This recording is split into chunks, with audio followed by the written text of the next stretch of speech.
Hello, Nancy. Hello. How are you doing? Oh, I'm glad to be home.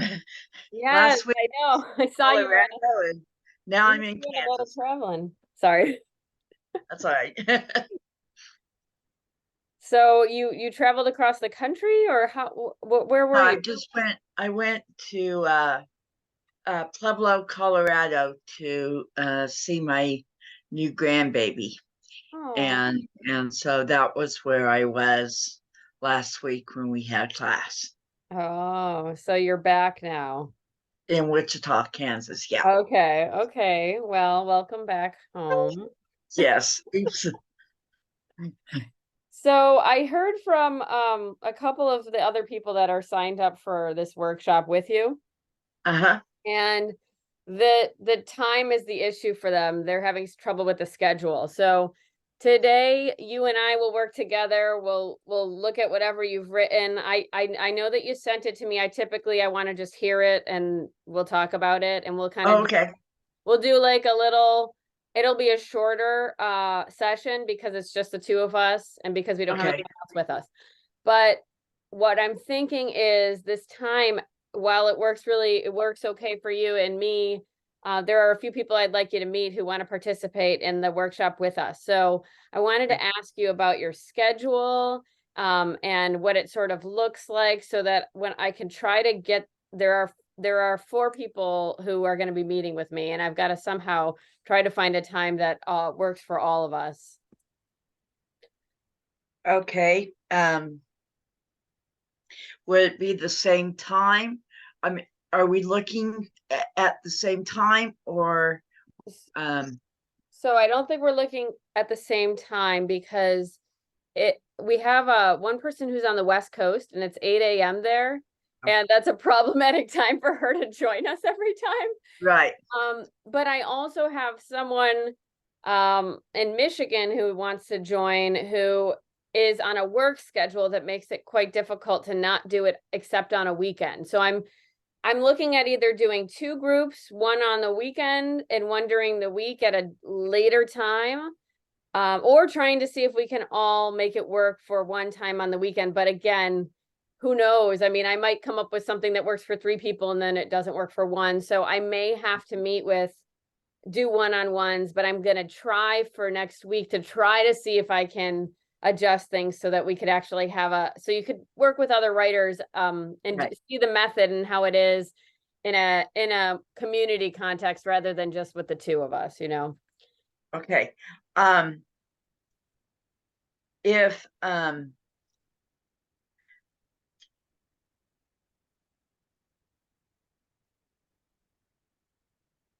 so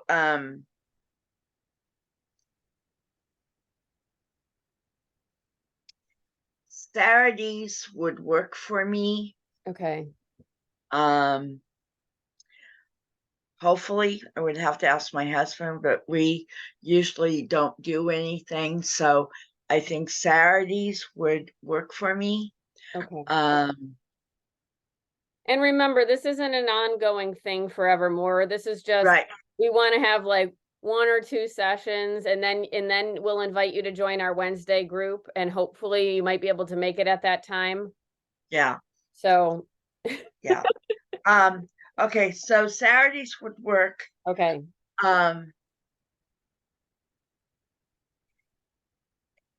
a different time during the week, uh, like a late afternoon, like you have your Wednesday group, um, would work. Okay. All right. So weekdays, late afternoon. So what I'm thinking, even if I can get a Saturday time with you and the one other writer, we could have a group of two, and then maybe the other two writers could meet in a group of two during the week if they can't do that. Do you have a preference between weekdays, late afternoon, and trying to do the Saturday? If you have, Um,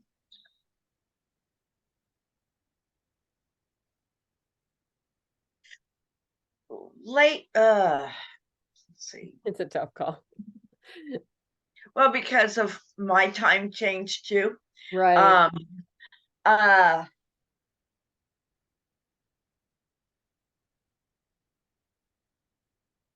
I think, uh, I think I would rather do Saturdays. Okay. Okay. So I'm gonna kind of keep that as trying to make that work. All right. So now I want to know how your writing week went.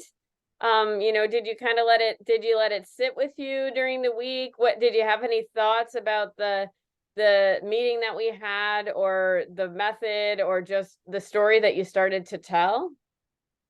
Um, I uh I think okay, so I thought about it um most of the week. And so I decided just to write it. And then if it was too long, you would tell me. I did put a lot more detail. Um, like you said, what it looked like, things like that. I put a lot more detail into it. Um, I had written a piece about it right after it happened, and I had forgotten about that piece. Oh, So I picked things out of that piece um, to do this. So, which I was grateful I had, because I did not have to type as much as I would if I had to do it. So I worked on it all day. Um, I don't write. I have to use my keyboard, um, which is sad. I should write like I used to, but so I uh, worked on it a lot yesterday, yeah. and then felt like I did what I understood. Okay. Um, and so I thought it went well. I hope it went well. I if not, um yeah, I would like to, like you did last week, which I really appreciated, was giving me examples of what it could look like. Yeah, Mm. this is one of the things as a facilitator that we're trying to kind of envision different structural options for you as you're telling the story and thinking about different ways it might be told, so that when we're not aware of the options, we kind of sometimes can get into one way of telling a story over and over. And we lose sight of some of the possibilities.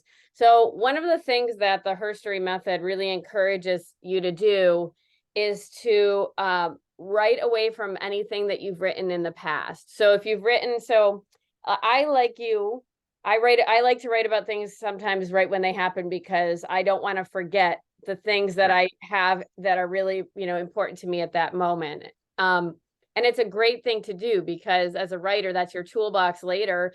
And as an archivist of your life, preserving things that have happened to you, that's a wonderful toolbox to stay close to memory and keep it with you. The method, however, invites you to step away from all of that, just momentarily, because I have also written stories of my life in the past. I wrote, like, in 2011, I was in my 20s, and I thought I was going to write this memoir, and I wrote it, and it's like 300 pages. And I'll never use that. I mean, I may use it to remember memories that now have kind of faded.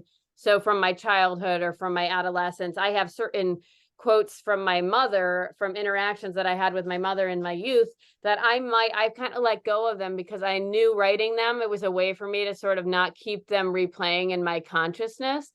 But they're there, but they're going to maybe be used in a different way.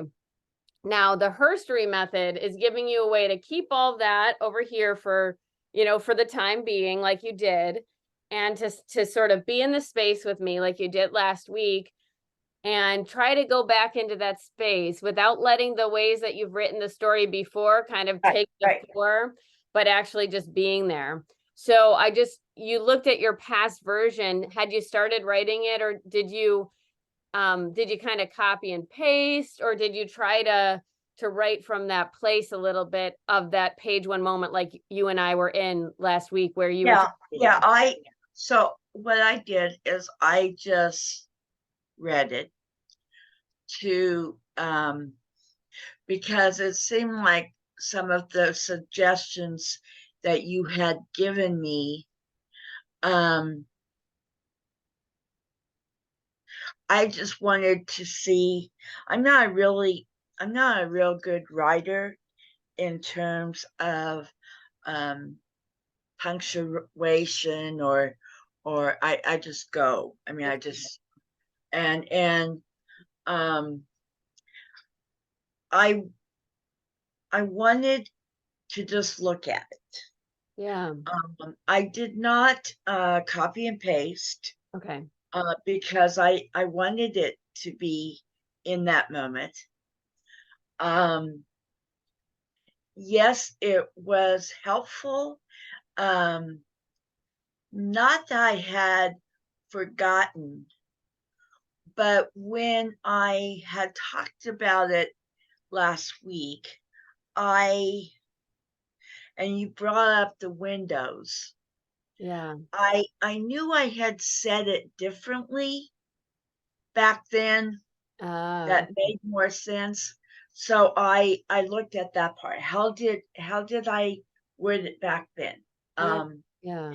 and so that was the only thing that I really pulled out, Okay. was how did I talk about the windows? Um uh because I didn't I I I wanted to be there, but I didn't know how to put it into words.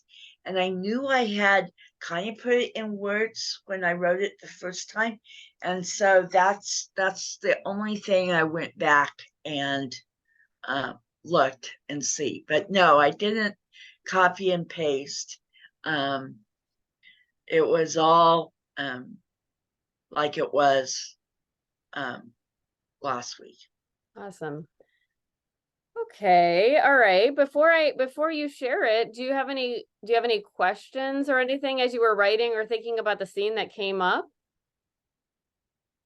Um, Did you, and also you could tell me a little bit about where you started and where you left off in the piece, just to give me a structural kind of picture of it. okay, so my struggle, and when I read it to you today, you, you that's what I mean is I don't know if it's too long, um, but it was really, I hope, what was that saying you said? It's not about what happened. Oh, I forget how you said it. Yes. So the Herstory concept is there-ness, not aboutness. Right. Okay. Okay. So I tried to really be there and really give more detail of what it looked like, what it felt like. Um, so I gave a little more detail than when we talked last week. Um, so it was just that first page moment. What? How long should that page be? Um, and um, and so I just did Okay. it. So when you read it to me, I'm gonna be listening for all those things that we kind of talked about before. I'll be listening for your structure. I'll be listening for there-ness. I'll be kind of just hearing, just kind of going into the moment with you. I might stop you, just kind of giving you a little warning. If I stop you or something and I'll just say, okay, let's just stop for a second. That doesn't mean I'm not interested in hearing the rest of it. It might mean I want to talk to you about something before we lose it, or let's like focus on, if it is a longer story, like you said, and it is a longer piece, then we might want to kind of work with it in segments just to make it more Right. focused for ourselves. And if there is something where I see an opportunity or something that you could have taken, and I want to tell you about that because it might change the roadmap of the story in the middle of it. I'll just stop us and we'll talk for a minute if that's okay. Sure. Okay. All right. So I'm ready whenever you are to hear what you've written. Okay, I'm going to. Okay. If a stranger reader was going to meet me, they would find me in the house. It had been 35 years since I was in this house. I fantasized about finding ways to get that house torn down or burned down. I even sometimes thought about doing it myself. What a transformation I saw in front of me. I immediately noticed how much nicer it looked than it used to when I lived there. There was a nice, inviting patio furniture for relaxing on the large porch. The front of the house had been changed. The glass panels on either side of the door were different as well. In my mind's eye, I could see it as it had looked all those years before, and I felt some anxiety I always associated with that place. But I was also very excited. I had longed for this opportunity for the past 15 years.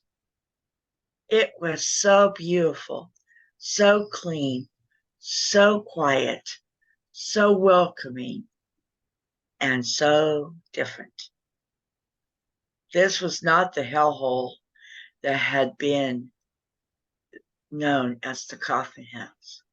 Several walls had been removed or repositioned. The only way I could tell exactly where the old rooms had been was by the windows. The living room was totally different, beautifully painted, attractive arranged, artfully decorated. The staircase going up to the second floor bedrooms was also completely different and beautiful. The old ugly carpet on the stairs were gone, and it wouldn't squeak anymore going up and down the stairs. There was no office at the far end of the living room, which was where Arlen's office used to be. But the window gave me a clue as to where that office space had been. It was now a nice arranged sitting space. It had a couch under the window, just like it did when I lived there.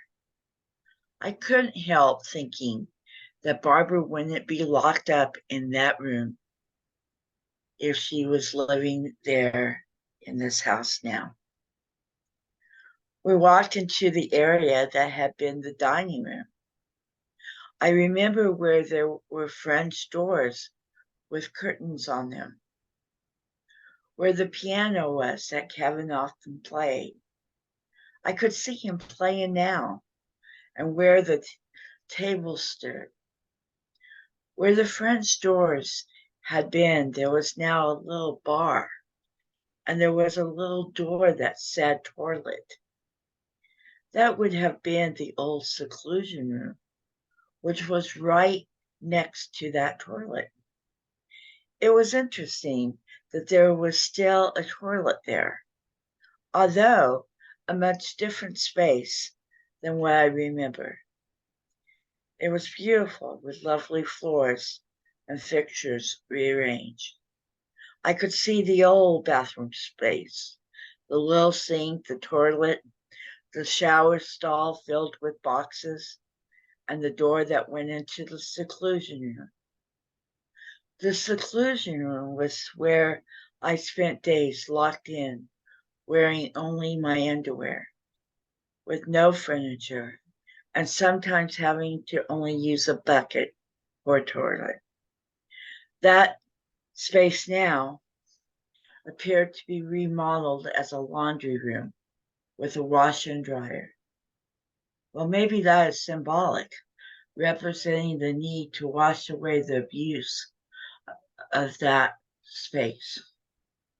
I had some twinges of anxiety in remembering and seeing that area, but surprisingly, it wasn't overwhelming. Then it was time to visit the new kitchen. Wow, so different, so beautiful. The only way I knew it was the kitchen was by recognizing the kitchen window. The current kitchen area was so big. One wall had been torn out and moved, so it was much larger than I remember. Everything was new and beautiful.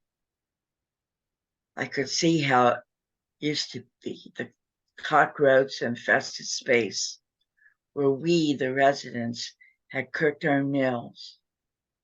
I could see us when we were making Thanksgiving turkey in the kitchen.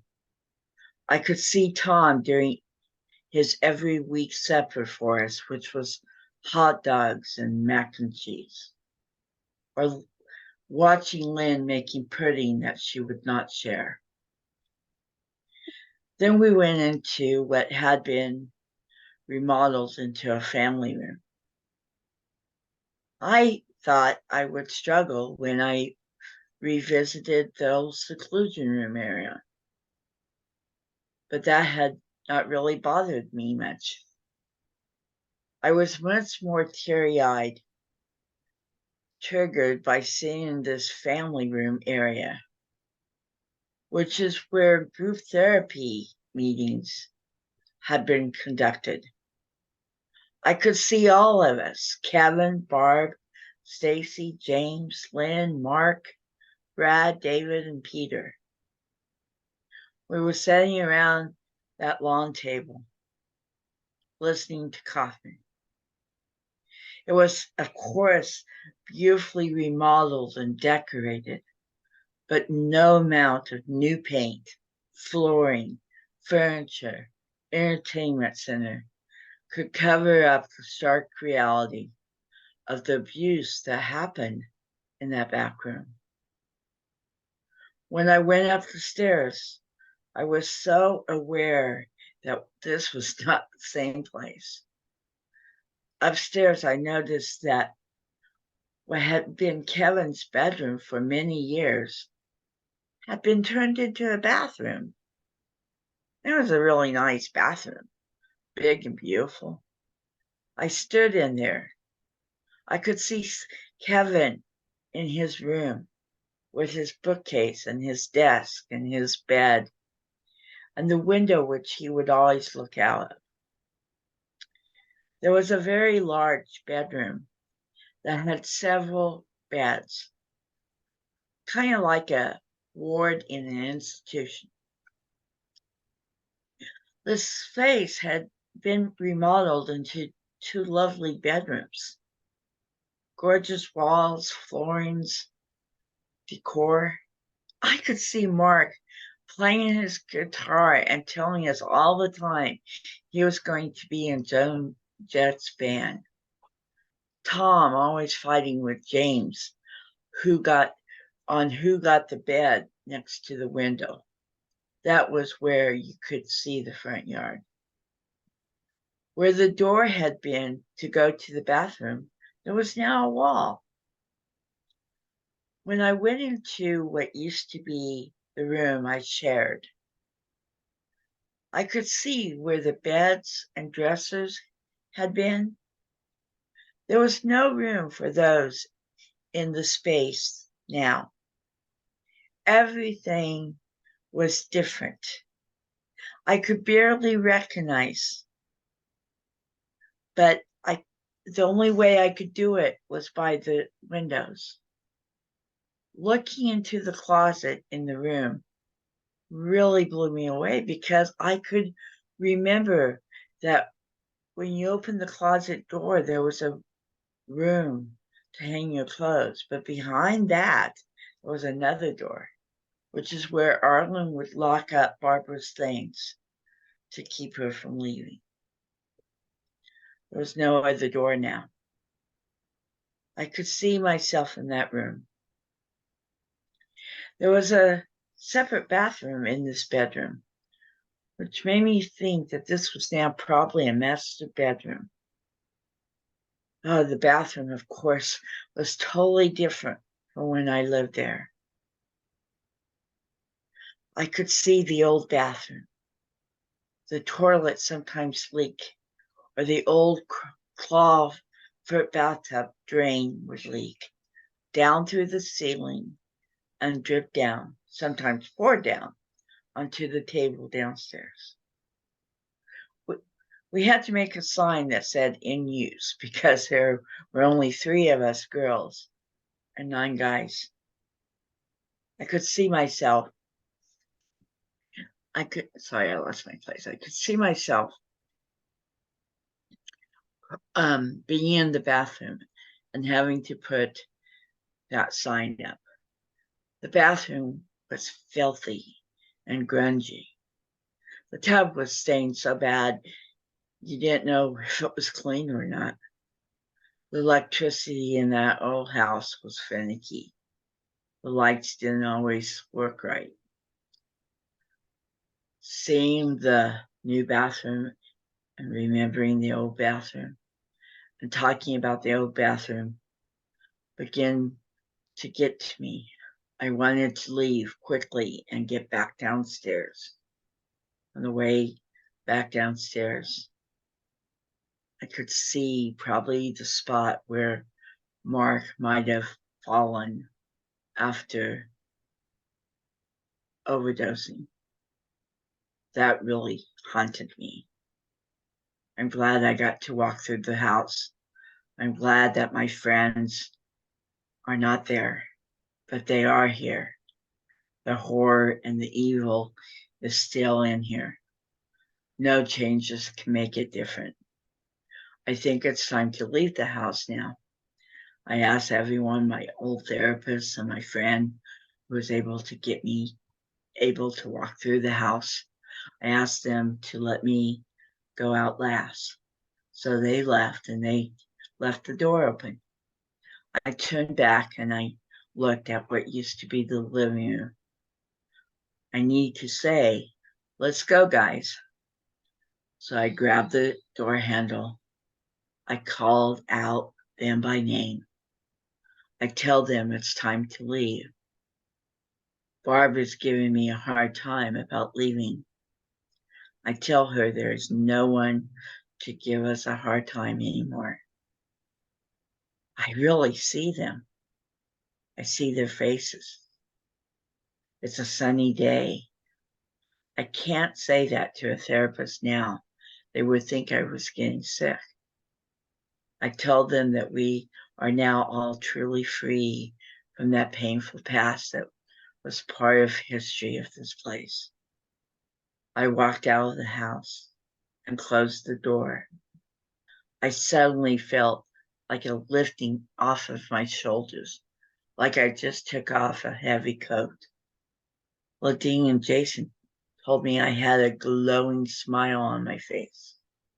I made sure the door was locked and I walked to the car so free.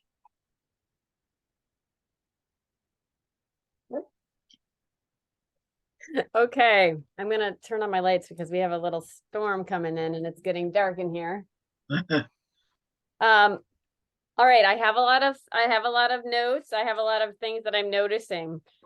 First of all, yay, I'm really excited for you that you've gotten this down and you've used the method. You definitely followed the structure and followed the conversation that we had with the structure.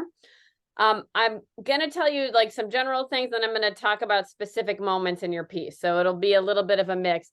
If you want to take notes of some kind, it might be helpful if something I'm saying is something you want to use later, when you come back and you're kind of working with the piece and continuing to work on it.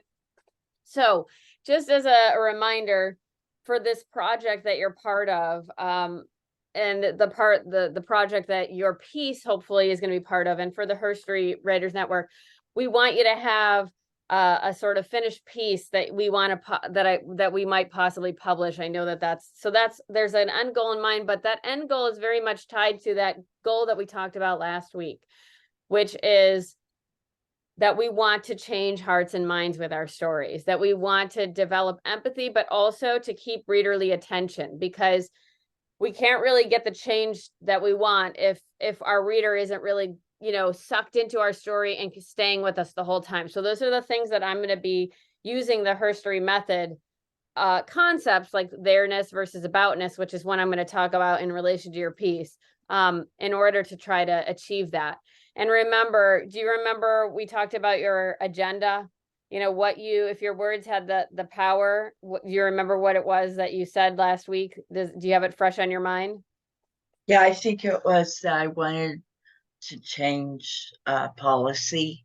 I wanted I wanted to change the way it is now. So let's just talk about that for a second, because I want to take a moment to talk about the carceral system and the kind of the purpose of our narratives in relation to the theme of carcerality. When you say you want to change policy, because I also want to change policy, and that's something that I have said, yes, I want to change mental health care policy. Well, what do I actually want to do? So I guess I have that question for you, and it's something I can also share too. If you could change something in policy and have your story, what does your story possibly convey to a stranger reader that would help for policies, or what kind of policies to be changed? Well, I would want them to know the danger in having group homes. I would want them to think of the people in these group homes, and if they're being abused, I would want them to so as I'm talking, and hearing what you're saying, I'm realizing that in the piece I just did, there's none of that. Well, okay. All right. And so I guess I'm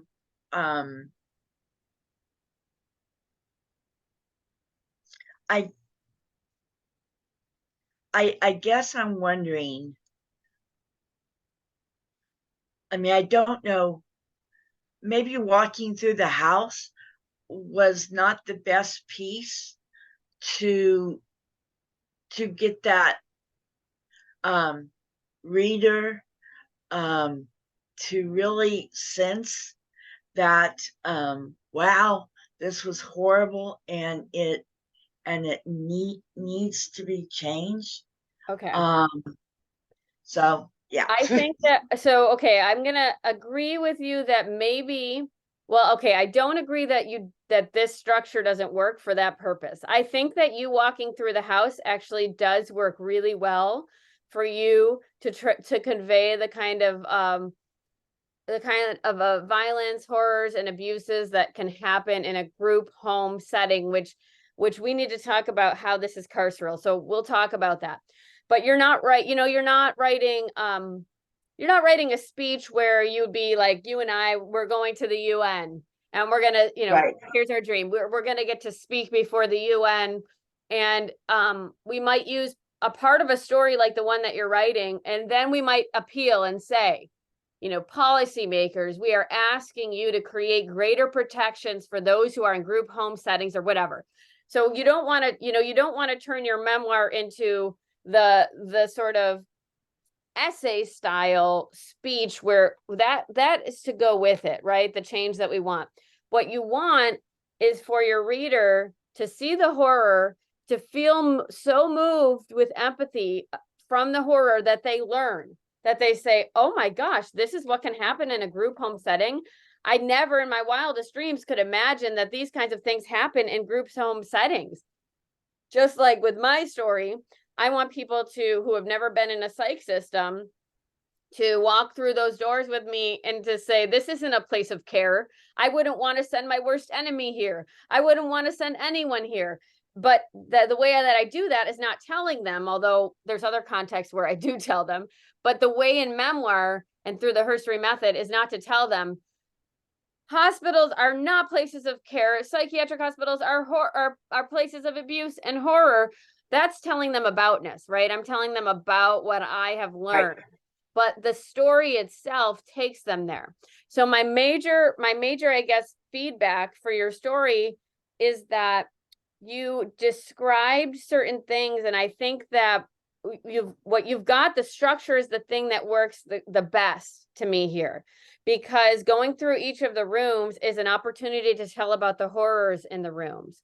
But you don't quite do that. So we have to think about where your story is going to begin, because I think that, there's the question of, is it the horrors that's going to bring your reader in to be in and that's also a decision about you need to make. Do you want to go there? Do you want to take your reader to a place of those horrors? You give us little fragments, and that might be what you do, is in each of those spaces in the house that you take us to. And you might decide you don't need to go through every room. You might decide that there are certain rooms where you have the most emotional memory or whatever it is to be able to articulate the horror. So part of what doing the editing part and thinking about, shaping the story now is to think about which moments in the story really work the best at doing what you just said you wanted to do, which is to really create empathy in the reader by taking them to the horror. What you don't want to do is just tell them the horror. So a lot of what's happening right now in the story is that you're saying it is beautiful now, but it was horrific, but you're just telling us. So you're giving them the aboutness, which is horrors were here. But there are moments in there where you start to give us the actual, like, we're there in the horror with you. And the moments that came through the most to me were when you were mentioning friends, like almost like a ghost of a friend that you were seeing. And I have their names written down. You listed their names later in the piece, your friends that were part of the group therapy. And I think that it was in the group therapy session that you mentioned their names. One of the things is you want your reader to already care about each of those people. So if you're my stranger reader and I say to you, I want to list the names of 5 people who were in the hospital with me, or 2 people. Okay. I want you to remember Barbara, and I want you to remember Matt, but they're actual 2 people that were in the hospital with me, whose stories, obviously I can't tell, but whose time with them I will eventually tell. But if no one knows anything about Matt and Barbara, those people, they're not their names to the stranger reader. They're not names to you and me. Your friends that were there with you, Barbara, whoever, they are part of your heart forever, but our job is to get our stranger reader to care about them, so that when you list their names, the stranger reader already feels like they care about each one of these people. And so I think that there are some things that you can do in each of the little scenes. And then there's also the question of which ones you want to take us to. So I'm going to go through your story part by part, because I took a lot of notes and I don't want to miss anything. And because there's just 2 of us, we can talk about your story a lot. You started and you used the prompt if a stranger reader was going to meet me, which is great for our telling, but I don't think you'll need that. So another question I want to be just thinking about is where you begin this story.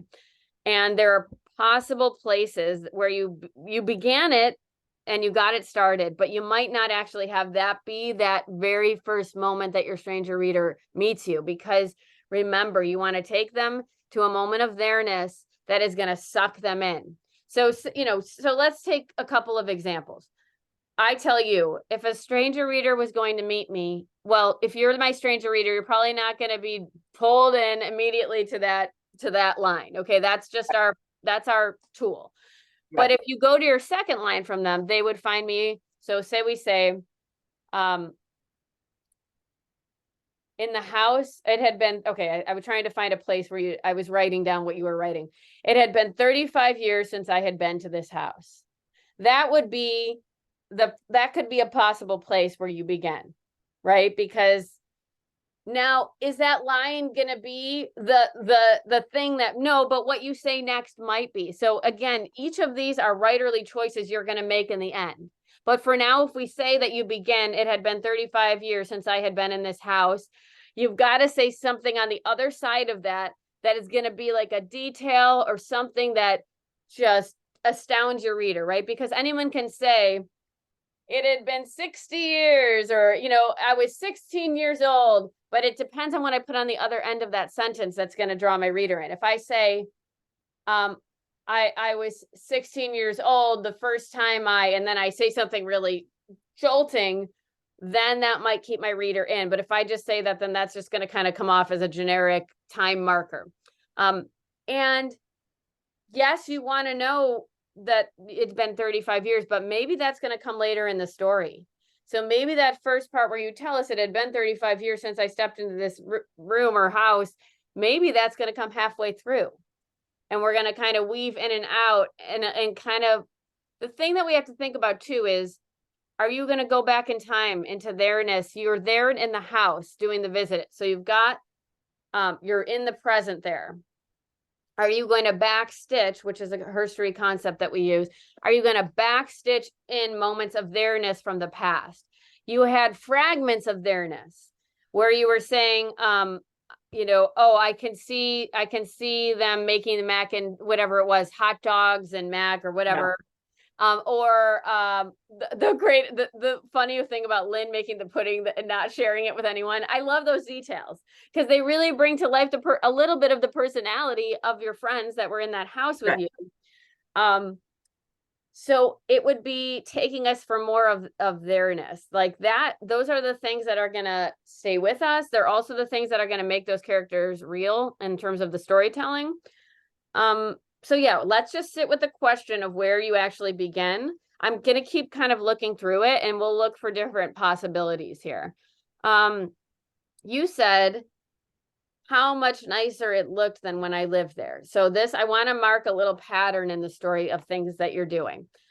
You're making that kind of comment frequently throughout the story. So it's not in the same exact language. You're kind of telling us over and over, this room is so much nicer than when I got there. Oh, this room is also so much nicer but you don't say it that way. So you might say, it's beautiful or it's gorgeous. But remember, this is just, when you tell me something's beautiful, what do I know about it? I know that you find it beautiful, right? That's all I know. It might be a better idea to show us whatever you can recall in terms of what makes it nicer, right? Like you don't need to tell us about it being nicer. We're going to feel the niceness. If you say that there are, I don't know what might be hanging there, but there's a lace curtain covering freshly painted, picture window or something like that. And you use those specific details, I'm going to know that this is nice, right? So you won't have to tell me it's nice. I'm going to feel it. I'm going to be there. But then the contrast is going to come. You're not going to have to tell us over and over, it was horrible and now it's nice. You're not going to have to tell us about that contrast because we're going to feel it. So structurally, there's a couple things you can do. I'm going to name a couple of different structures and you can decide what you want to do ultimately. You could take us into the horror and show us the space. And then you could come and you could take us into multiple rooms of horror. And then you could walk through those as they are now. I like the structure you've got where you're in the beautiful place and then the horror comes creeping through a crack in the floor. Okay. That's my preferred structure because I think that it keeps you in the moment of of nowness, like you actually took a walkthrough of this house. It's the perfect structure for telling about the horrors of this house.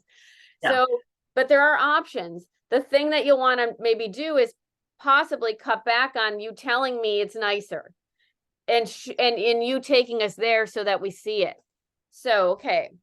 Let's see. I'm trying to think of a space that has changed a lot. That okay, any old house that we used to live in, and we go and we get to do a tour of, which we don't always get, but say we get to do a tour of it. My grandmother, she lives with me now. She's in her 90s. When she moved in here, she gave up her home that she had lived in for like 50 years to come and live in our house. And now she drives by the street sometimes to see it, and she's appalled. She is absolutely appalled at what the new people have done. They let the bushes, bushes that were well trimmed by my grandfather and kept looking like very homogeneous little tiny soft bushes, are now gangly and creeping up over the height of the window like they're taller than her. And when she passes that, she's disgusted. She comes home and she rails on about it.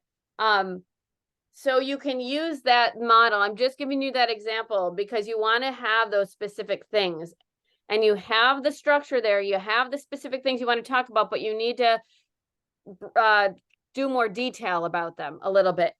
Now, the struggle here is that maybe you don't really remember all of that. And any writer that's writing memoir is going to have that question of memory. What do I remember? But I would say just tell us what you remember. You don't have to go through every room and tell us a lot about that room as you walk through it in the future, okay? Or in the present day. We don't need to know about every single thing of paint. Tell us the things that matter, but tell us the specific details about the things that matter. So you can be strategic here. If you want to tell us about Barbara now, and you and I can maybe think about some of these memories in a second, but if you want to tell us about Barbara, and I want to look to the story where we have moments with her, and if you want to remind me of times where Barbara comes up, you can. I'm going to look. Where did Barbara come up? Well, she's giving me a hard time as we walk out the door. Okay. Do you have any other memories of her? What she looked like, what she did, the sound of her voice, anything, her doing anything that just like, oh, one day she did this, and you really remember that? Yeah. Well, the first day when I moved in, Barbara said, "Don't get him mad, he'll get you naked." Oh. Also, she always talked about a snake in her stomach, which in the long run turned out to be him sexually abusing her. We were always told not to listen to Barbara. We were always told that if we didn't do what Arlen wanted, Barbara would have to go to the state hospital, which, looking back, wow, we should have let her go to the state hospital because she was really getting more abused.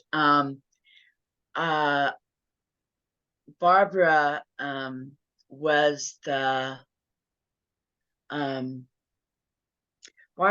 was abused in the back room, which was the group room. When Arlen started having people in the house do sexual acts with each other, Barbara was the one who always got it done to her. Barbara was bossy. I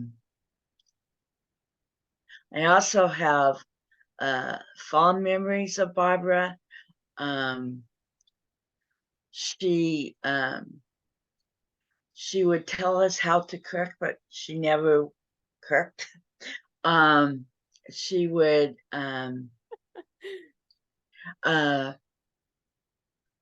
one of the fondest, one of the memories was after I got out of the house, I really wanted to save Barbara. And Barbara loved to smoke cigarettes. And so one night, I went to the back door and she answered it. And I showed her a pack of cigarettes. And I said, every step you make to go in that car, to go get a piece of pie, I'll give you a cigarette. And she kept on saying, I'll get in trouble. And I said, no one's watching. You know, you're in the room by yourself, the back door by yourself. You can do this. So my friend and I got her halfway to the car, and the back door slammed, and she got scared, and she grabbed the pack of cigarettes and ran back inside. Oh my gosh. Now, Nancy, what you just told me, these memories that you have of interactions with Barbara, they're incredible. And they do the work that you want to do with creating empathy in your reader and getting them to see the abuses. And because think about the psychological effects on Barbara of being in that house, that even with you doing this thing and trying to lead her out with the cigarettes, that she flees back into the place of abuse, right? And you know, that speaks to how young she might have been going there. It speaks to how long she might have been there, and the profoundness of the effect of whatever she was being told in there and indoctrinated into. So it says the volumes about the abuse. Just that one scene alone of you trying to lead her out with the cigarettes says volumes about the abuse of the home. Another thing, every single thing that you just said about Barbara, I'm like, oh, I was captivated. I was captivated in a way that we didn't quite get with the first telling of the story. So I think you just hit the jackpot in terms of figuring out what the thing is that we can do structurally in this story to make it be what you want. One is paring down the descriptions of the niceness of the rooms. You walk through the room and you can tell us certain details, right, of each room that you choose to go into. And I would put each one of your friends in one of the rooms. It's just an idea I had. So maybe you're at the back door, or there used to be a back door, and we meet Barbara there. And you tell us, I want to know everything that you just told me about Barbara and you and all of those memorable things. Like, I want that in the story because it makes her matter. It makes her matter to me, and it makes her matter to your stranger reader, because now I know her. She's a person. And part of what happens in abusive carceral environments is that we're depersonalized, we're dehumanized. And so you're doing the opposite of that. And you're also showing what, you know, the power of what happens when we become someone's body, or body that they've enslaved or abducted or whatever. And someone exercises, you know, abusive power over another person's body. What's so interesting about your story as part of this workshop, and this is something I kind of wanted to ask you more about, is that you're talking about the domestic space of a home as a carceral environment, right? You're also, so you're expanding the idea of the carcerality even beyond what when we were envisioning this workshop, shouting through the walls, we were thinking of psych institutions like state hospitals, like you mentioned just a moment ago, where you were saying you wish that Barbara had been there. She would have been better off than where she was. And I'm thinking, oh, maybe not, because I've heard so many horror stories about sexual and other kinds of abuse in state mental institutions as well. But what's really phenomenal about and important about your story here in this context is that it's drawing our attention to to the definition of carcerality, expanding our definition of carcerality, and making us look at how power works and how abuse works across these different sectors, whether it's a state hospital or a state prison or a home, a group home. And I think there's a lot of talk about respite houses now, you know, I know. within the movement, within the MAD movement. And I think that your story is really important to grapple with and think about when we think about homes, housing, how people will be protected, because structures of power can infiltrate any environment, right? So even if we call something a respite house and we say, oh, we want to have a non-hierarchical environment where we're all going to be equals in this house, it doesn't always play out that way. And in human nature, as we've seen through our stories and so many others across history, that's not what actually happens a lot of times. A power structure emerges, and that's where abuse can happen. And so one of the conversations we need to have when we talk about respite houses is how do we protect people from abuse, from power abuses, from other kinds of abuses that might occur in communal or other kinds of living alternative situations and places. And your story does that. And it does that in a way that no other story I have heard can do. So your story is phenomenally important and really, really relevant to this conversation on carcerality, mental health care, living, housing, all sorts of things. What we want to do is still try to work on sucking that reader in and making them care. And so Barbara, you just have Barbara's memories. Like, we're recording this, so you can come back and don't lose any of it. That's great. But then let's talk about some of the other figures, and then we'll go back to the structure and think about where we can put, where you want to put each of these people in the house, and maybe kind of go back and do the structure that way. So I didn't write down every single one of the names. Are you wanting to talk about each person and then name each person? Do you have memories for each person, or are there maybe a group of 4? No, I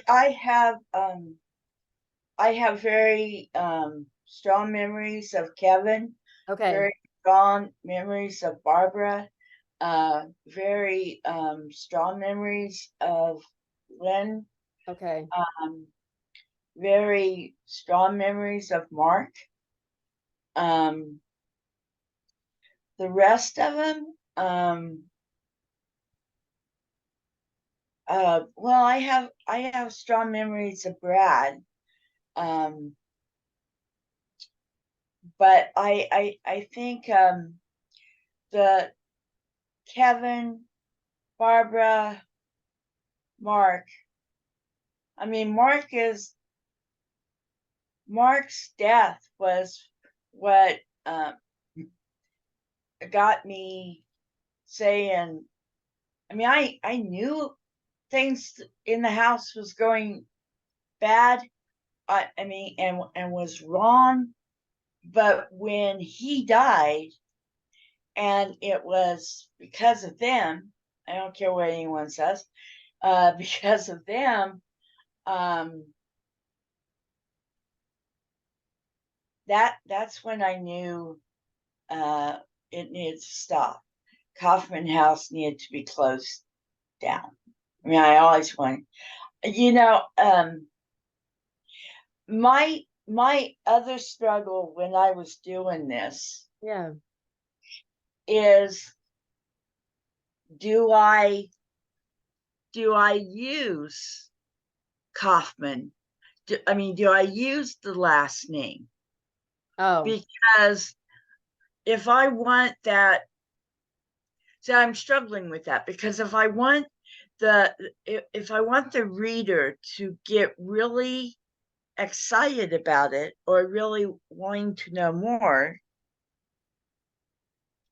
I don't, if I use Kaufman and the stranger reader goes to Google and look it up, then they already hear the story. So I don't know if they want to read more.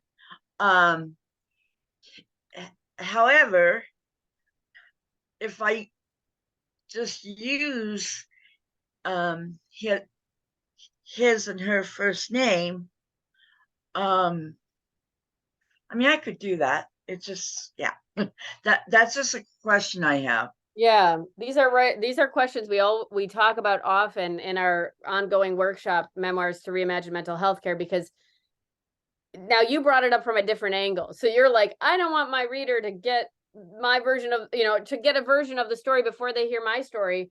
And Right. you know what? I think that you're right, that maybe leaving off the last name, at least for this essay, might be a way to just wrap your reader in your message, to not let them be distracted by the notoriety of the name or something, or the ability to find more information out.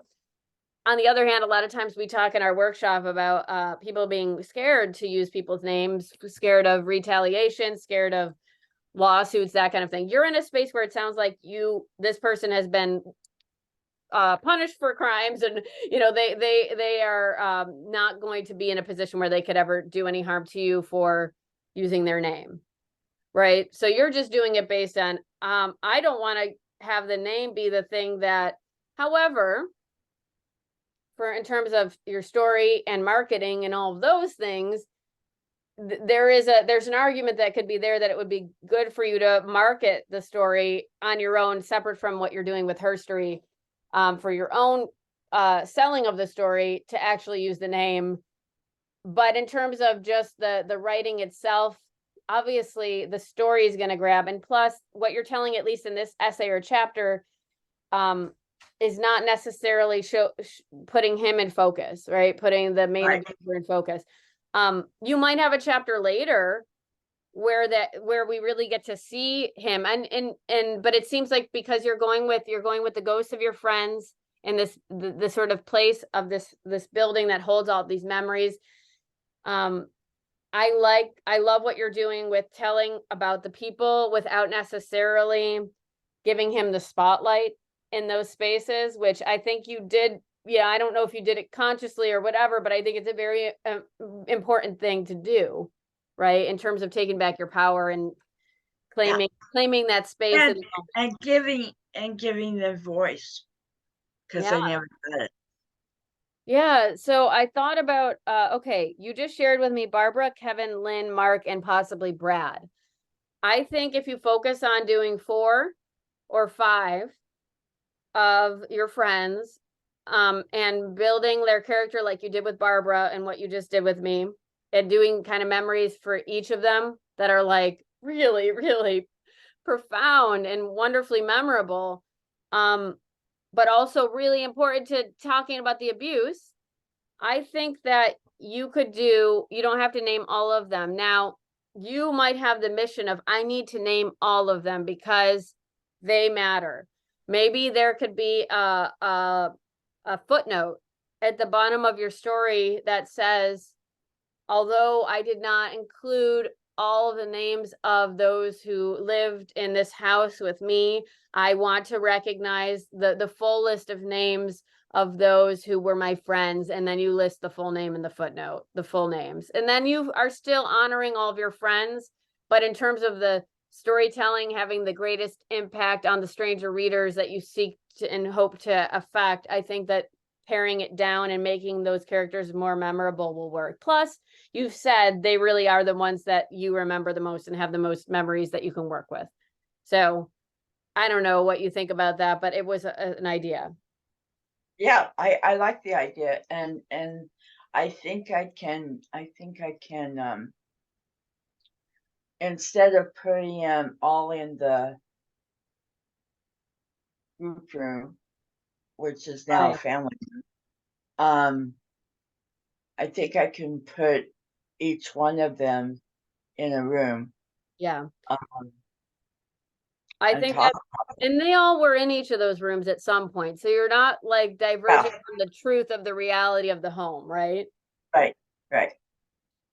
So there is also this, this also, it's a great essay standalone structure that you've got going. You're going to keep working on it. I'm really excited to see what you're going to do over the next week, to sort of develop these characters in the rooms.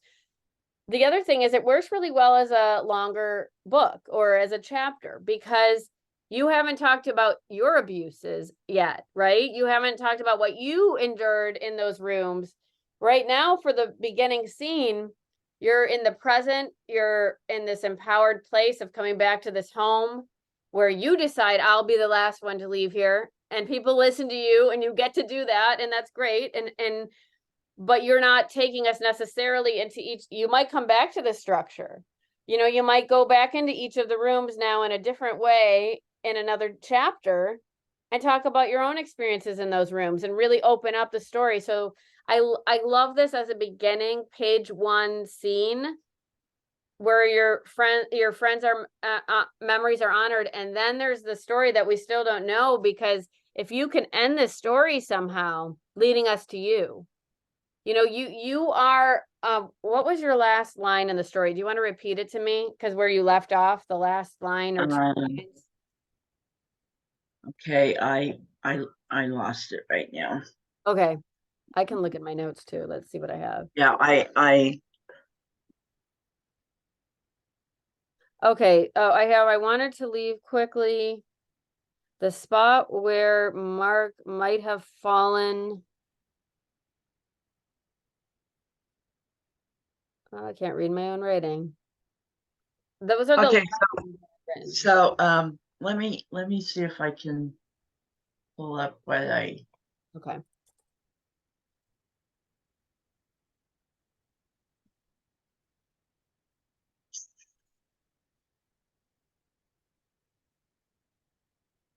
Okay. Think okay, there it is. So you mean the last line of What the you just story? the piece you wrote? Yes, yes. Okay, it's getting pulled up right now. So um I made sure that the door was locked, and I walked to the car so free. Okay. Oh, okay. Now I really like the idea of the walk to the car, because you had that scene that you're going to maybe bring in of not getting Barbara to be able to walk to your car.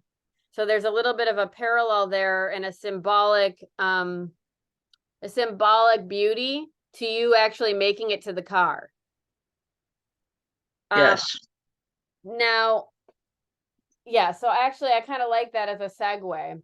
It's going to be a question of, you know, where you'll go next, but we can just see, let's work on this piece and then we'll talk about maybe what comes after that. But Okay.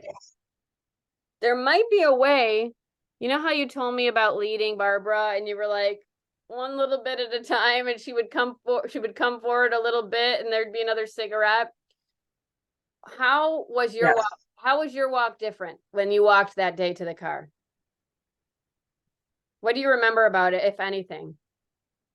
I just remember being so light, you know, like I had carried this weight, Right. this in some ways it was what is it called, survivor guilt. Yeah. um how I in some ways I got out before the house got really bad. um Oh, I see. but but I was um okay, I'm going to go down a little rabbit trail. That's fine. I was the first victim to Um, testify at the federal trial, even though I hadn't lived there all the years, even though I was not there when he got arrested. okay. The reason why the federal prosecutors wanted me to be the first one was to lay the foundation Yeah. that if they had believed me in 1987, 1988, none of these other horrible things would have ever happened. But because I was a mental patient, I was not believed Right. by anybody. Right. And so, you know, people would always say to me that Kaufman must have been a sex predator. because of what happened. No, he just the power and control. Yeah. That's what he was. Um, and so when I left that house that day, I and my friends were truly free. Yeah. And I knew that. Okay. I mean, I had seen Barbara and I had seen Kevin um after the trial, after it. But Lynn and I was the only ones that was the voice for all of them You for you years. do you think they carried the weight and they couldn't let go of it in a way that you were able to? Is that sort of Right. I couldn't let go. Um, I couldn't let go the fact that had I been believed, Barbara would have never been sexually, I mean, she was already being sexually abused, but it would have gotten that bad. Had I been believed. They would have gone in and closed it right then, right. but they didn't because I was a mental patient. So they Right. had to live like that for 18 more years. Wow, this is an incredibly important part of the story that the larger story or another chapter or another essay. Um, I'm thinking now not to jump ahead because I still want to work with what you're writing here. But have you thought about like if you could think of a page one moment, another different page one moment to also work with where you could show us um I don't know because this seems like a longer trajectory. How do you convey how you were not believed over 18 years because you were in system? But I'm also thinking about the fact that this workshop is specifically about carcerality and the mental health care system. And I'm curious, have you written about any of your experiences in the mental health care system where in that system that made you not believable? Yeah, there's a chapter in my book um, that I talk about, and there's going to be a chapter in my new book, and thanks to you teaching me this, I'll be able to talk about that because you know, um, like I said last week, I was a lot sick, more sick after Kaufman House than I ever was before, Yeah. and and I really truly believe that not being believed was worse than the actual abuse. Yeah. Um, and when I say I'm not believed, see the reason why I think this works with your workshop is that it was the system that kept me in there. It was the system who did not believe me that one of their colleagues was doing all this crap. Right. Okay. Right. Um, so and we were entrapped in this house. Yeah, Kevin had a job, he could go to it. Lynn had a job, she could go to it.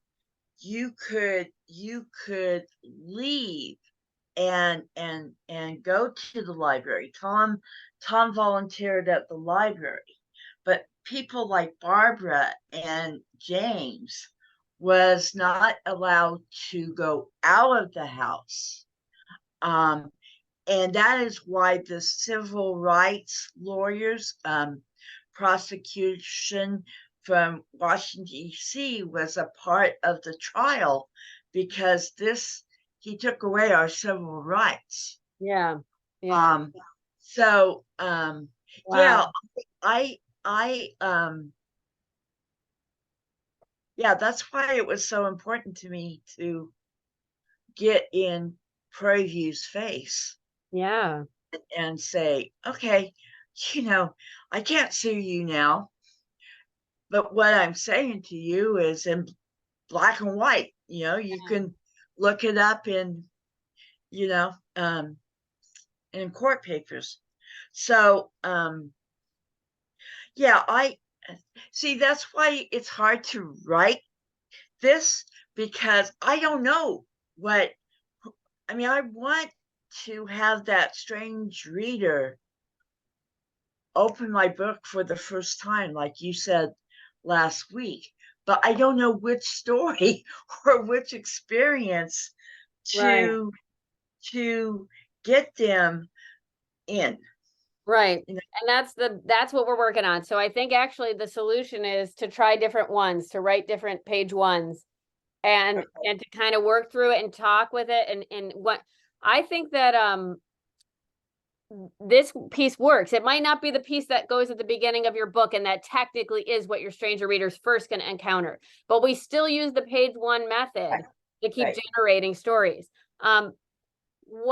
What I'm thinking is, now you said that you had other institutional experiences, and I think yes, you're right. What you just articulated is really important, and it will be very helpful for people to read, not only like you said in trying to get people to have empathy and to change policies, but to educate them about how the system works outside the system. Because you were saying, you had a civil rights lawyer because your civil rights were violated because people weren't allowed to leave.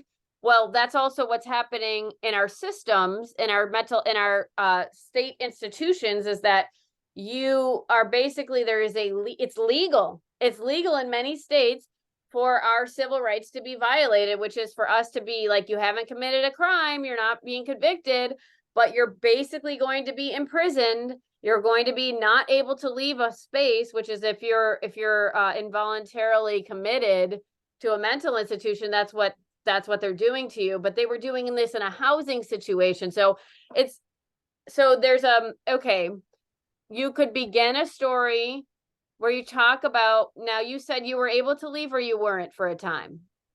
I was able to leave The for a entire time time. you were in the house, you were able to come and go.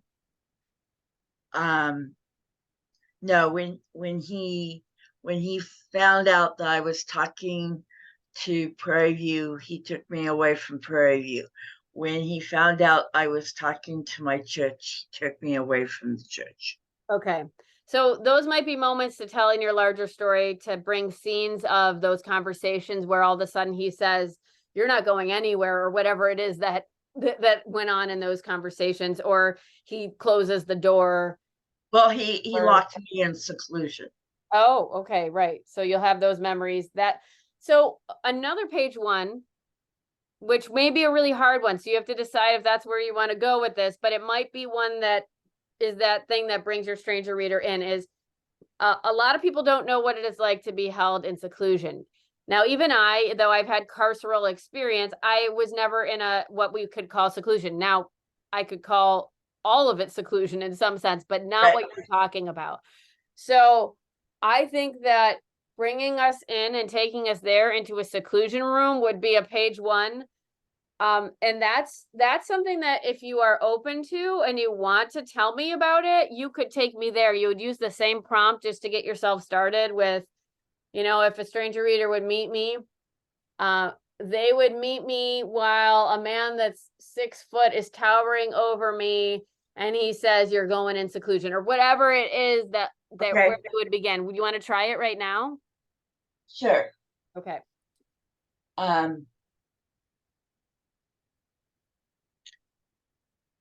Okay.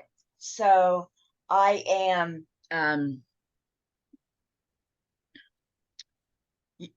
you would meet me in a dark, dungy room that had shag carpet, orange shag carpet, dirty orange shag carpet on the floor. The outside windows would be boarded up, but you could see the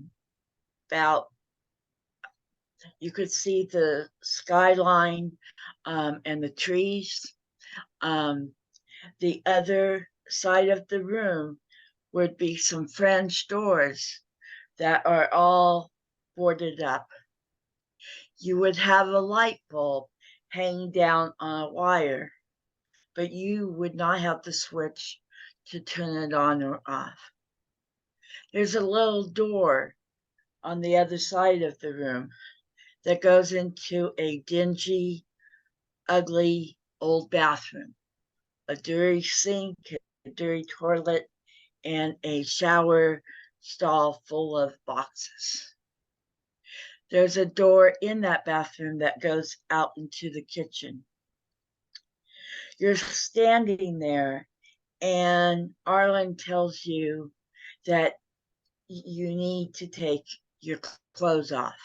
You could leave your bra on and your panties, but he takes your clothes and he puts them someplace. You have no place to sit but that dingy, scratchy shag carpet.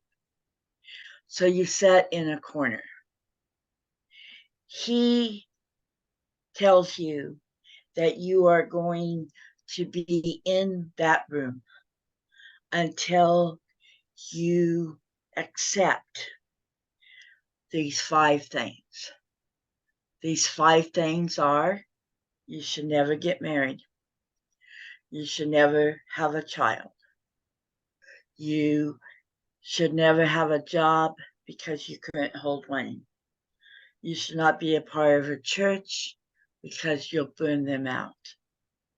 You can't be a part of a mental health system because you'll burn them out.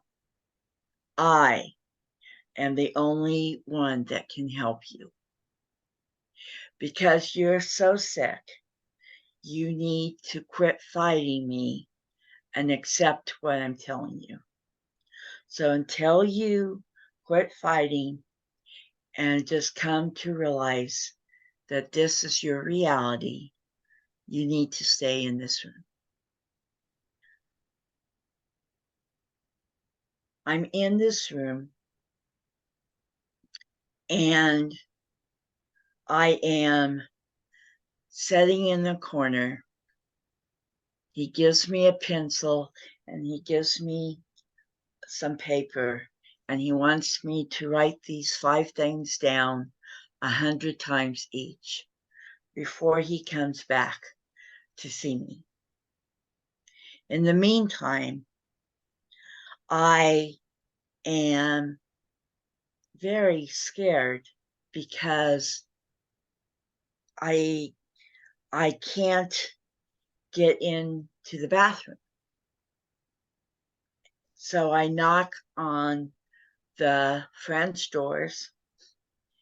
Kevin comes down talking to me through the French doors, asking me what I want. I tell him that the bathroom door is locked. I can't get in. Kevin asked me if the trash can is there in the room. I said, yeah. He says, well, Arlen wants you to use the trash can. I said, well, am I going to get supper, Kevin? Kevin says, yes. I said, okay. I'm in there for 3 weeks. 3 long weeks. Sometimes Arlen would let Barbara come in. Instead of Barbara being locked up in the office, Arlen will let Barbara be locked up in a seclusion room with me, so I have some company.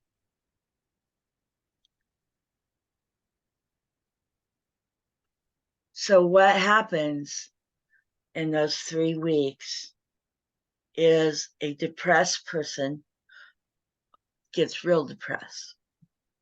A depressed person starts to lose hope.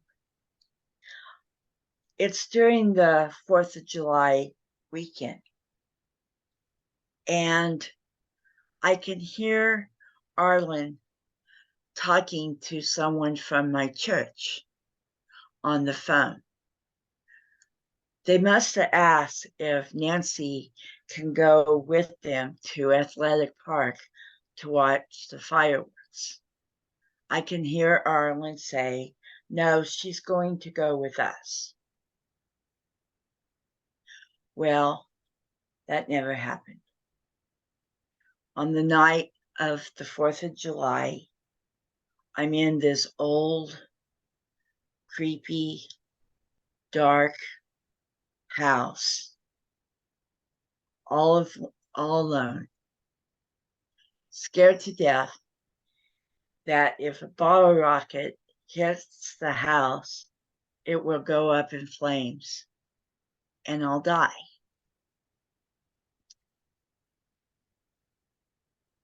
I was really scared that whole night. I cried that whole night. I told myself that I needed to figure out a way to get out. It happened. One night, Kevin or someone forgot to lock the door between the bathroom and the kitchen. At this time, I was able to go into the bathroom to use the bathroom instead of the bucket. But this particular night, Kevin or someone forgot to lock the door between the kitchen and the bathroom. So I got out. I had my underwear on. That's all I had on. I knew I couldn't go upstairs to my room to get my clothes because the steps are really creak and make noise. I knew that would wake up Kevin and I would get in trouble. So I called Prairie View on the phone. Because I had been in and out Prairie View for 2 or 4 years before Kaufman House, they knew me. I spoke to the night nurse, Bob. I told Bob that I had been in seclusion for about a week and a half. And I told him everything about seclusion. I begged him to have someone come and help me. He said that he would let my therapist, Randy, know as soon as Randy came in. He thought that I needed to go back into seclusion so they would not find that I got out to call them. So I went back into the seclusion and I thought I was going to be saved. The next day, Arlen comes screaming into the seclusion room, throws my clothes at me, and tells me he's taken me out to Prairie View, that I'm telling Randy I'm not going to see him anymore, that I'm telling Dr. Yoder that I'm going to go to the doctor at the other clinic. I only need 3 months of meds until that happens. I was brokenhearted when I went into Randy's office and told him. I was also brokenhearted when Dr. Yoder said, okay. No one questioned it. No one saw the red flag.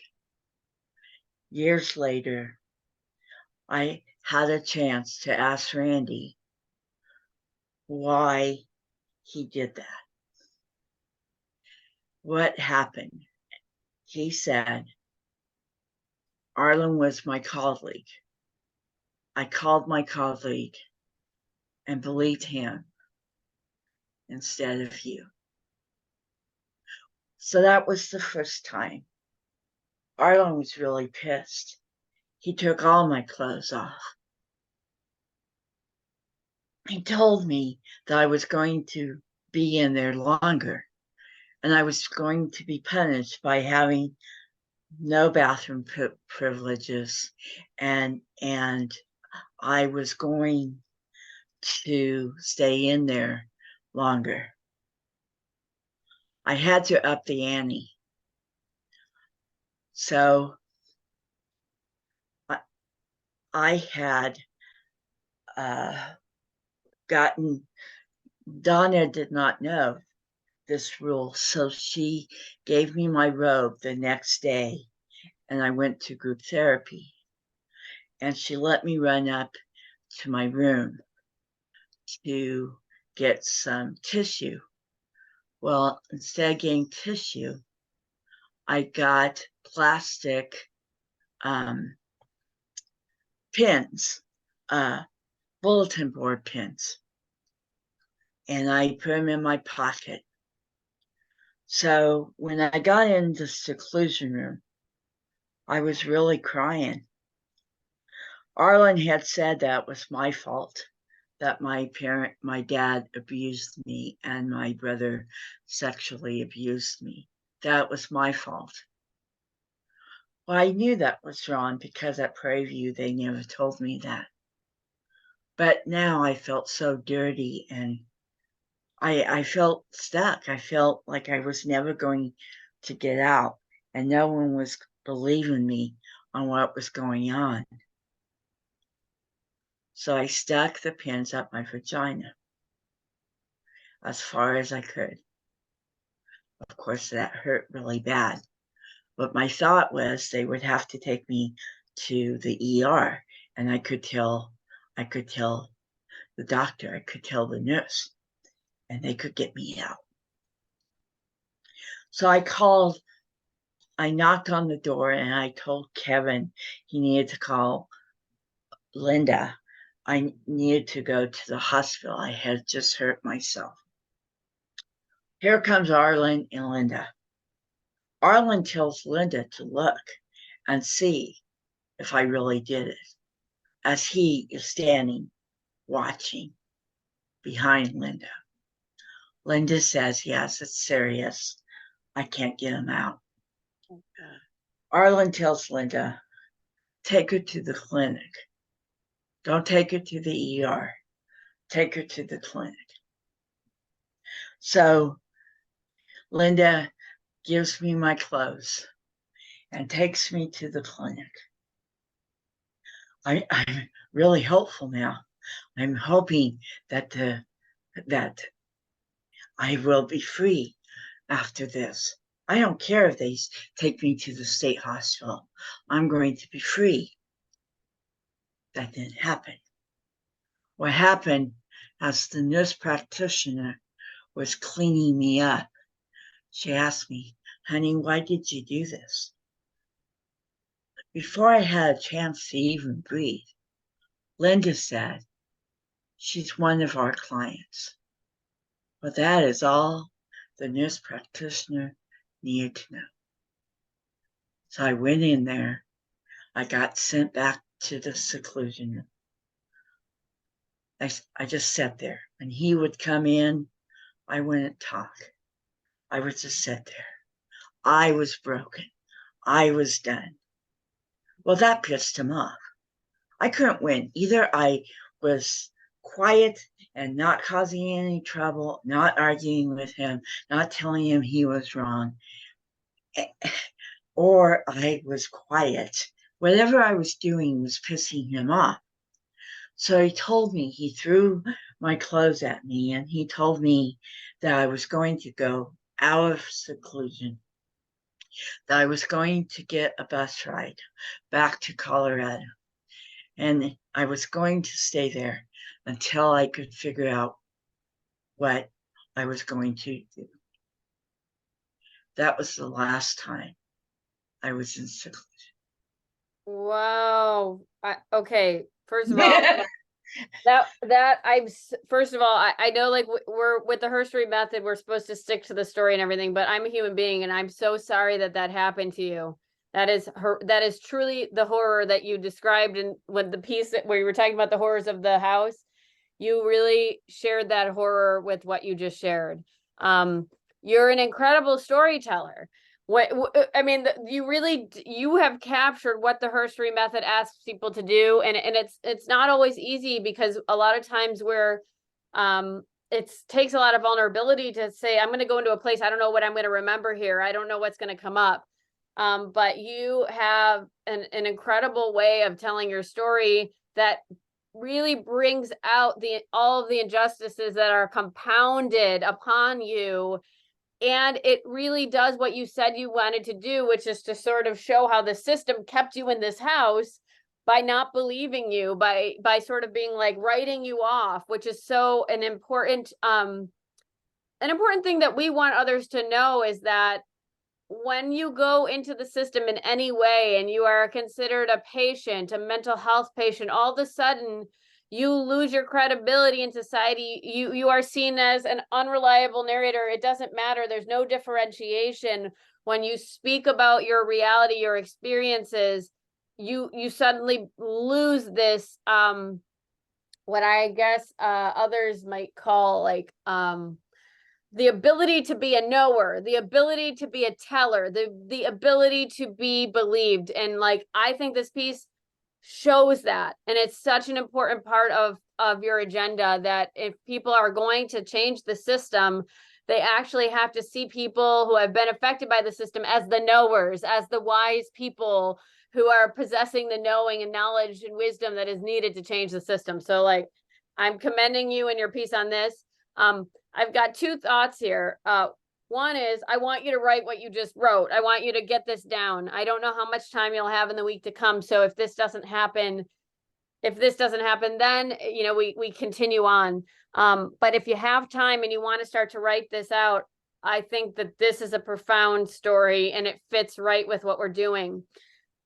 The other page one that you're working on, I don't want to lose, because I want you to maybe rework that a little bit and thinking about tightening it by taking out some of those details where you don't have to show us every detail. Remember, your reader, you know, part of that is keeping the reader on the edge of their seat a little bit, which you do perfectly when you're telling this story verbally, right?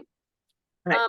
And so taking us into the house, clearing out some of that talk about beauty and the aboutness, and taking us into like 4 or 5 rooms where we can meet a character.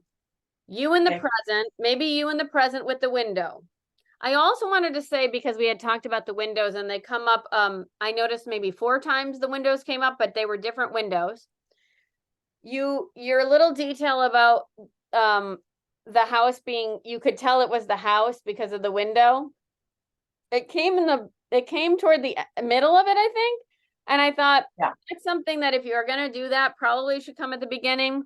Maybe also, do you remember, can you tell me what those windows looked like? Really, like, what gave it away? Are they rectangle? Are they square? Are they small? Are they large? What are the windows like? They're regular windows. They're regular windows.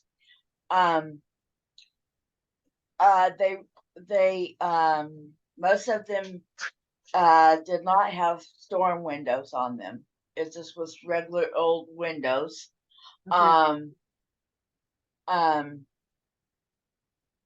So everything in the place changed, but the shape of the window, whether it's the rectangle up and down shape, that gave it away because it brought back did you spend time looking at the window when you were in there? Yeah, because that was the only way I could tell where the old rooms were. Well, I mean, when you were in the place when you were younger and you were living in there, did you spend time like looking out the window, or do you remember your friends sitting and looking out the window? Kevin would look out the window in his room. Right.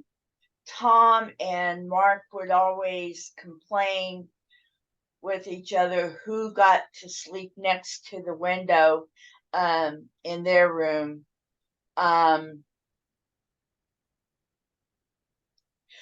The window in the seclusion room that I talked about was boarded up, but you had about a foot at the top where you could see the trees and the sky. That's all you could see. Okay. Um, after I left the house, I would always drive by the house. For years, I would drive by the house to Yeah. make sure that no one was living in it, that no one, and I would look at the windows. Okay, that's how I could remember things. I would look at Kevin's window. I would walk on the side and see it was kind of like a bay window in the seclusion room that was boarded up. I um I one time during the trial, during the getting the law passed, I came to Newton very upset, and I was going to throw a rock at the window to get them out. I needed to get them out. I mean, I knew they were out, but I needed to get them out. And the cops came. They never came when we needed them. Right. Right. In fact, when they were escorting me off the property, I said, "This is so f up because you used to bring me back here, and that now that it's closed, you're Right. You're you know treating me like a trespasser that's yeah breaking in. I'm trespassing." So the windows meant a lot to me, probably more than they meant to, well, Kevin and Mark and Tom. Yeah. Yeah. Well, one thing you could do is if you write that new page 1 of the seclusion room, which I really hope you write, whether you write it for next week or not, you could start out. I mean, I really like I don't want you to lose any of the scene, but you can include a moment in the scene where you look up at the trees and you see that there was a little crack at the top that hadn't been boarded up for one reason or another, where you could still see life. You could still see, and I think that I hope that you tell this story about going back and throwing the rock.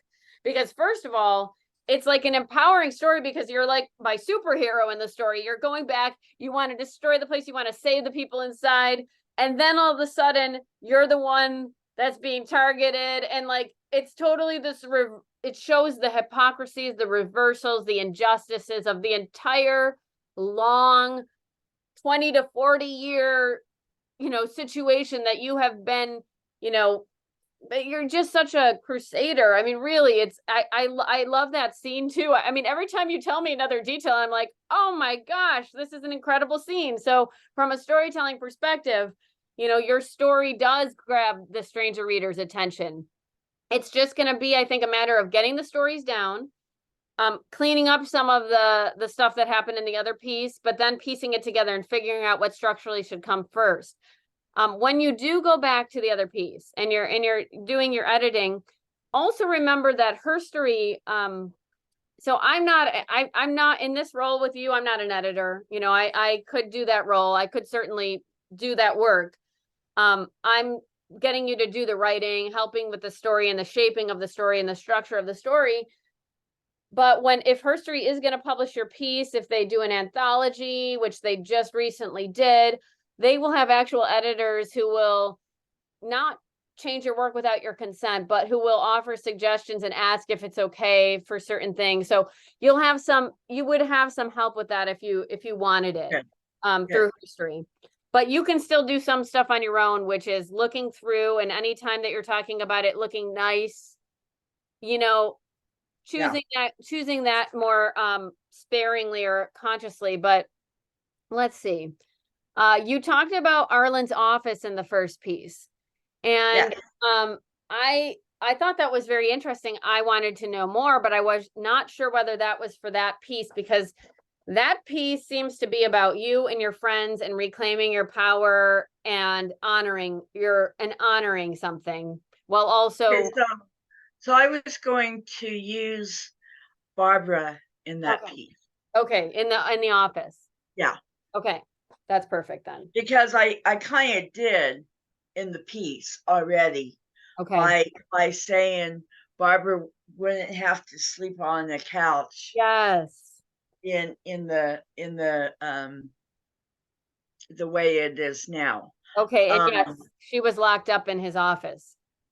Right. every night. Okay. Oh my gosh. Okay. So yes, I think that makes sense to build her character and her stories. Going into that office, showing us that office, being there in that office, and then we go to Barbara, and then tell us all about Barbara, right? Not only that she was locked up in there every night, which you should definitely tell us, but like also those other memories that you shared. Do you remember what his office looked like, what the space was like?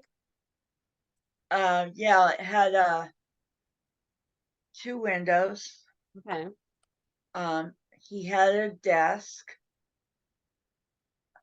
Um, there was a couch, a dirty couch. That's where Barbara slept at night. Um, there, there, there was a door. That's how you got into the seclusion room. One thing I really want people to get, and I don't know how to do it. Okay. Those French doors that I talk about in the dining room that has the curtain on it. Yes. Okay, it was a like a living room curtain, real fancy curtain on these French doors, so Yes. you couldn't see the other room. So Uh, if a stranger came into the house, they didn't know that there was a room behind there. oh, okay. So it was Okay, a more deliberate thing. so in Arlen's office, there's a door that goes in a hallway that goes into the seclusion room. Okay. There are many things that feel like little secret passages in this Yeah. house, like Uh-huh. right, Yes. Yes. which works with what he was doing, which was to masquerade and to hide people in little places and to keep full control over it by masking and shielding. And so I think that telling us that detail is important in some way. If you could say, um, if you're in the entryway and you can say, to the right, there is a lace curtain, but that veils what you can't see what was behind it. He didn't want anyone to see what was behind it, which was an office where he kept Barbara, or like something like Yeah. that. I think that could be a way to lead us through through the curtains that he didn't want anyone to see behind, but what's behind there. You're going to take your reader right back there and Yeah. disobey him and go into the office kind of Yeah. thing. So that can work. Was it a small room, the office, or was it a large room? Was it It wallpaper? was a large room. It was dark. Uh, that's where Linda did her. That's where Linda did her pillbox things in that office. Um, Okay. um, yeah, Yes, that's where that's where Barbara was. That's where Barbara was. maybe maybe we can meet both Tom and Lynn in the kitchen and get to know them a little bit better. They're both of them, because I really I mean, what are you thinking? Do you have another room for one of them? No, I think the kitchen with Tom and Lynn is a good place. I think with Kevin, um,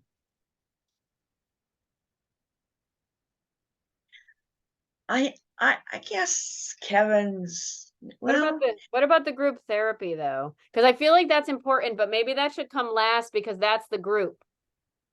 yeah, yeah. That's the The habit. with the group with the group, okay, so with Mark, it's him playing his guitar wherever he was, practicing to be in Joan Jett's band.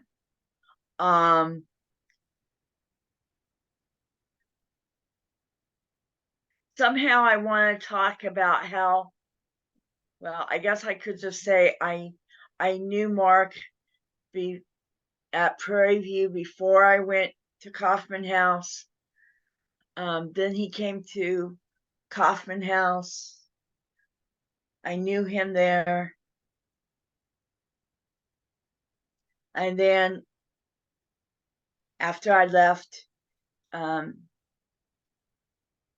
he died there. I don't know how to talk about Mark because at the house, all but playing the guitar. Okay. And Mark's death should never have happened. Okay. Were you there when Mark, were you there living there when Mark died? No. Okay. Okay. I was at Prairie View, and Dr. Yoder in our morning group report time said, "Hey everyone, I just need to let you know that Mark passed away last night at Kaufman House." And I lost it. I screamed, "They killed him," and got put into a Prairie View seclusion room. And that's a story to tell. Oh, yeah, and so, but I want people to know somehow that Mark was put in Mark was put in Kaufman House because Prairie View trusted that they, Linda and Arlen, could keep Mark from buying Benadryl and eating Cogentin. Okay. Okay. The Cogentin, is a medication that you need a prescription. And the way Linda did the medicines, that's how Mark got the Cogentin. Oh, okay. And so Mark just ate too much Benadryl and Cogentin and overdosed and died. Yeah. It was their fault. Now, at the trial, I kept on saying, "Why aren't we talking about Mark?" Well, it was because, and you know this, because the stupid mental health system on their treatment plan has a little box that says prognosis. And they had put low in Mark's prognosis. Oh, right. Of course, families think, okay, well, someday something bad is going to happen. Right. Mark. And so the family did not want Mark's story to be part of Kaufman's going to jail. Oh, wow. They kind of just wanted Mark to not be, well, okay, I could talk about Mark, but the prosecution couldn't talk about Mark. Okay. Okay. Okay. Oh, wow. Okay. Yeah, I get it. So I did. Good. Yes. Wow. I mean, what you just said about the box with the prognosis and how that affects treatment and how that affects how someone is Looked at. right. Basically, it's like, okay, a medical authority of some kind says your prognosis is low, so we don't value your life anymore. What happens to you now? It doesn't matter what the system does to you in any way. You're going to end up you were failing at survival anyway. So, if we kill you, it doesn't matter because you wouldn't have survived out. Like, it's just a terrible, terrible thing that I think that, yeah, it needs to be told. It needs to be said what you just shared. Wow. Okay. So with Mark, but I don't know where to put Kevin. See, okay. Kevin was kind of like the enforcer. He was kind of like Arlen's right-hand guy. Oh, we had no staff. Okay. Right. So if something was going on in the house, Kevin would call Arlen. Kevin would do whatever Arlen wanted him to do. And yet Kevin was fun. Kevin played the piano and sang. Kevin fixed the best barbecue brisket. That was his supper every week, was brisket. So Kevin was also fun. Okay.